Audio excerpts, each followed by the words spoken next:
मान्सूनपूर्व पावसाला सुरुवात झाली आहे, पण या मान्सूनपूर्व पावसाच्या पहिल्याच पावसामध्ये अकोला शहरातला हा आहे अंडरपास. या अंडरपास मध्ये पाणी भरलेलं आपल्याला पाहायला मिळत आहे. हा आहे अकोला शहराच्या मधोमध असलेला हा अंडरपास.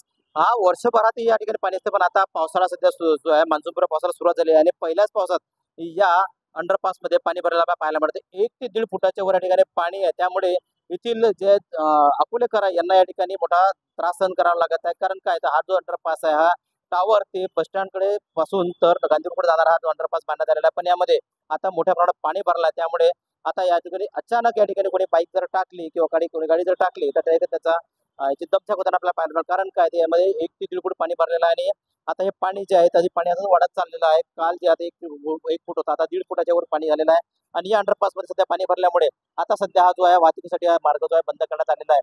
पण आताच मान्सून पूर्व सध्या सुरू झालेला आहे, पण मान्सून पूर्वच्या पहिल्याच पावसाच्या ठिकाणी अंडरपास मध्ये पाणी भरलेलं आपल्याला पाहायला सध्या मिळत आहे. गणेश सोनवणे, टीव्ही 9 मराठी, अकोला.